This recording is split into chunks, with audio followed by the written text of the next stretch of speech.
Assalamualaikum warahmatullahi wabarakatuh. Halo teman-teman, perkenalkan kami dari kelompok 6. Di sini kami akan mempresentasikan tentang SCM. Pertama-tama kami akan mengenalkan anggota kami. Anggota yang pertama kami di sini adalah Salsabila Titania Haryanto dengan NPM 091. Yang kedua ada saya sendiri, Sadrak Sewanya Putra dengan NPM 093. Yang selanjutnya ada Laila Majidatus Saada dengan NPM 105. Lalu yang keempat Nadine Isna Monika dengan NPM 118. Dan yang terakhir Awidya Chandra Dewi dengan NPM 126. Oke, setelah memperkenalkan anggota-anggota dari kelompok 6, mari disimak teman-teman. Ini adalah video penjelasan SCM dari kami yang dimulai dari pengertian yang akan dijelaskan oleh Salsabila Titania Haryanto. Pertama-tama saya akan menjelaskan apa yang dimaksud dengan SCM.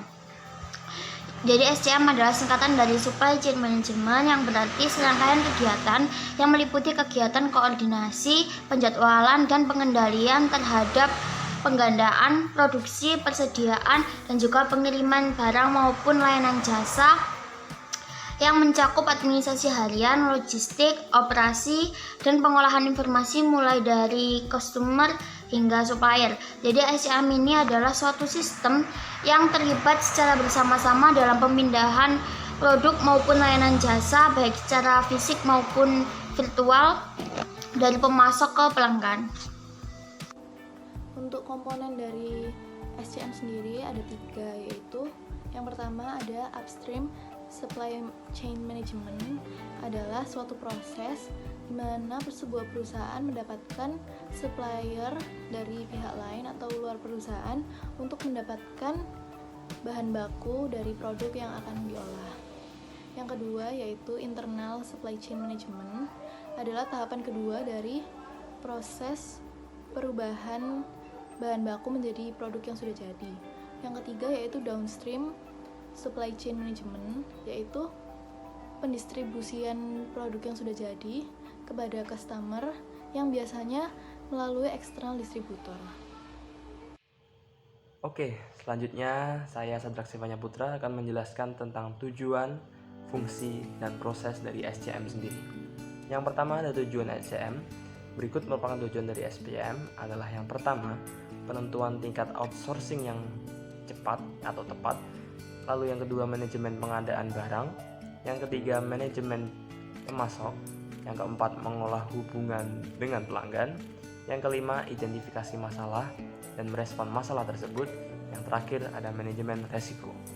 Lalu kita akan lanjut ke fungsi dari SCM. Fungsi dari SCM ini terdapat 3 fungsi. Yang pertama adalah fungsi fisik. Fungsi fisik tersendiri ini adalah merupakan suatu bentuk dari fungsi rantai pasok. Tahapan pengubahan bahan mentah menjadi produk jadi dan biaya yang dikeluarkan selama prosesnya juga termasuk dalam fungsi fisik dari SCM. Yang kedua, terdapat fungsi mediasi. Dalam menyediakan bahan mentah, perusahaan perlu berhubungan dengan pemasok. Lalu selain itu, dalam pengiriman produknya kepada para pelanggan, nanti akan dibutuhkan seorang distributor. 2 alasan tersebut adalah gambaran dari fungsi mediasi SCM. Lalu ada yang terakhir adalah fungsi biaya. Fungsi biaya ini jika sebuah perusahaan mengatur jalannya rantai pasok dan biaya yang berhubungan dengan riset pasar ini, desain produk, dan juga biaya operasional lainnya juga bisa mudah dipantau dan ditinjau kembali. Lalu yang selanjutnya adalah proses SCM.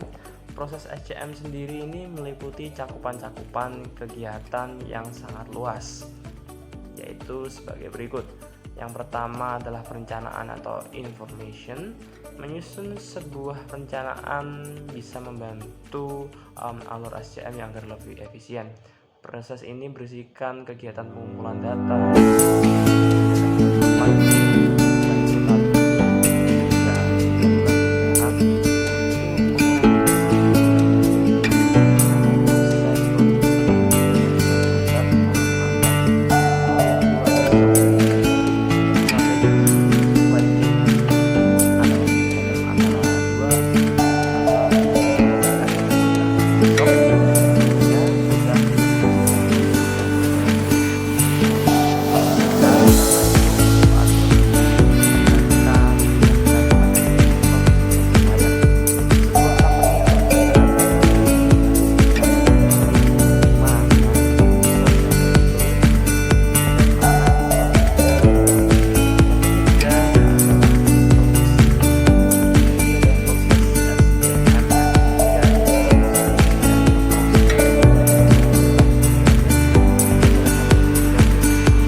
atau masalah-masalah yang produk yang mereka dapatkan.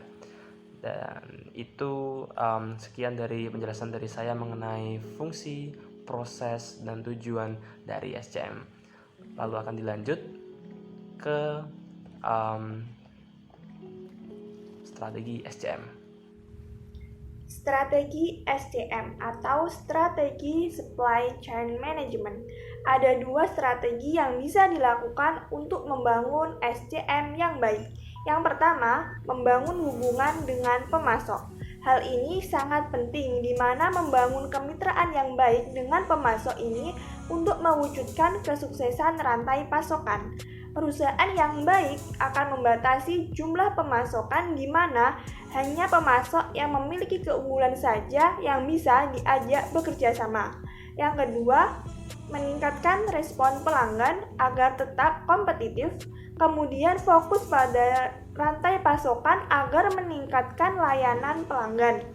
Untuk bisa meningkatkan layanan pelanggan, salah satunya adalah dengan meningkatkan frekuensi pengiriman produk yang lebih cepat di mana pelanggan akan lebih puas dengan ketepatan waktu tersebut. Yang selanjutnya yaitu prinsip SCM atau prinsip Supply Chain Management. Dalam penerapannya ada sejumlah SCM yang harus diketahui. Dalam hal ini, prinsip SCM adalah sinkronisasi dan koordinasi kegiatan dengan arus barang, baik itu di dalam maupun antar perusahaan.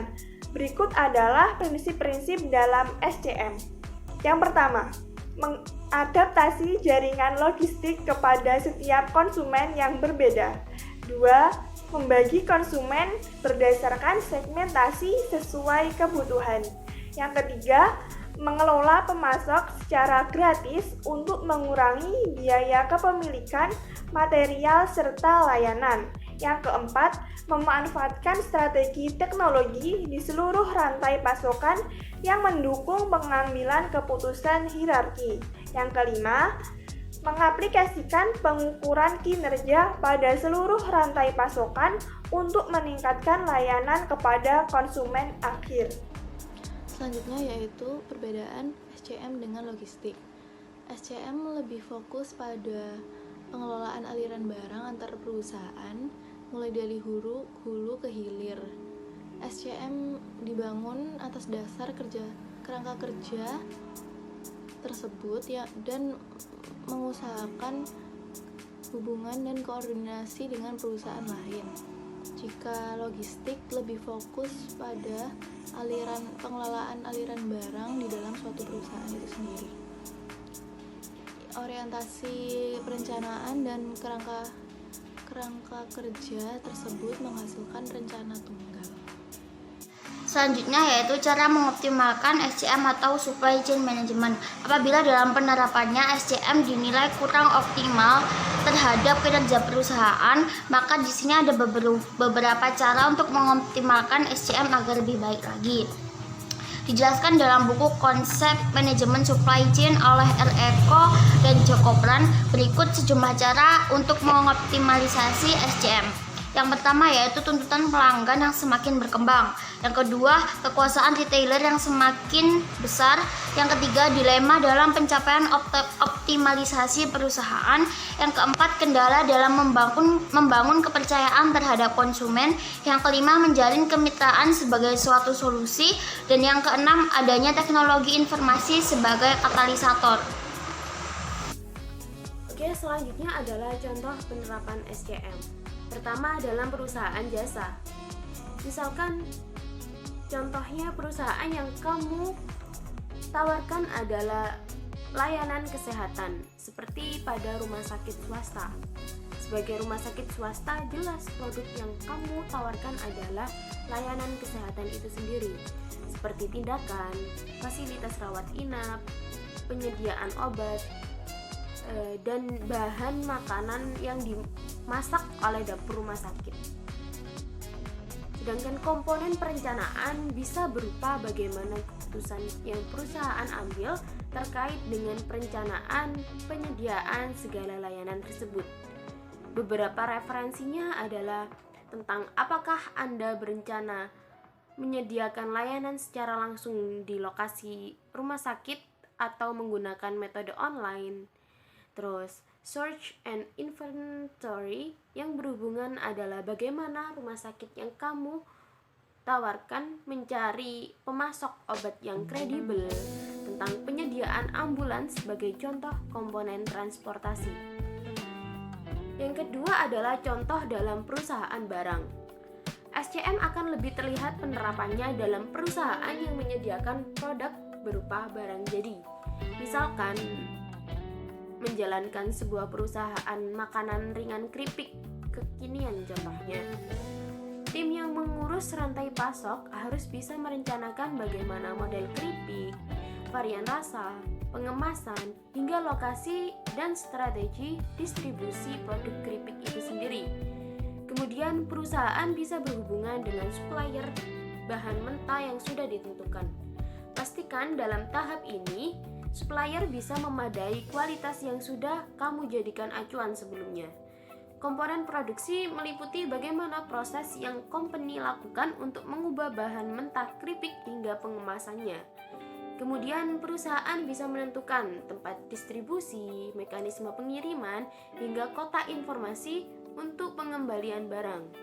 Dengan mempersiapkan strategi SCM dengan matang, kemungkinan besar perusahaan keripik yang kamu tawarkan, yang kamu ciptakan tadi, akan bisa bertahan dalam jangka waktu yang lama. Oke, selanjutnya adalah perbedaan supply chain dengan supply chain management. Dalam sebuah perusahaan, keduanya akan saling berhubungan. Namun, ditinjau dari pengertiannya saja, dua hal tersebut memiliki pengertian yang berbeda. Yang pertama adalah supply chain. Jadi, supply chain adalah jaringan antara perusahaan dengan pemasoknya saja, sebatas perusahaan dengan pemasok.